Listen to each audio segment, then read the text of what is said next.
প্রথমবারের মতো বাংলাদেশে গান শোনাতে আসছেন পাকিস্তানি সঙ্গীত শিল্পী আইমা বেগ। 12 এপ্রিল রাজধানীর সেনা প্রাঙ্গণে ওয়ান ট্রু সাউন্ড গ্র্যান্ড অনুষ্ঠানে গান শোনাবেন তিনি। কনসার্টটির আয়োজন করেছে ইয়ামাহা মিউজিক বাংলাদেশ।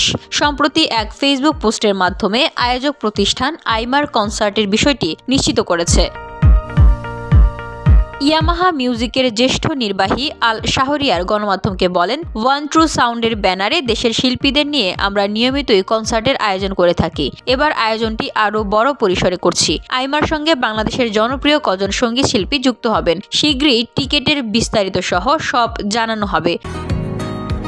বসুন্ধরা, উত্তরা, বনশ্রী, কুড়িল ও বাড্ডা সহ রাজধানীর বিভিন্ন স্থানে অভিজাত ও অত্যাধুনিক মানের ফ্ল্যাট কেনার এক নির্ভরযোগ্য প্রতিষ্ঠান প্লেজেন্ট প্রপার্টিজ লিমিটেড। তাই আপনার স্বপ্নের আবাসনের জন্য আজই যোগাযোগ করুন। Pleasant properties limited, where destiny matches eventually. Coke studio পাকিস্তানের 2017, 18 ও 2019 তিন মৌসুমে গান গেয়েছেন আইমা। এছাড়া 2022 সালে পাকিস্তান সুপার লিগের সপ্তম আসরে আতিফ আসলামের সঙ্গে আগে দেখ ও গত বছর আলী জাফরের সঙ্গে খুলকে খেল থিম সঙ্গে কণ্ঠ দিয়েছেন আইমা।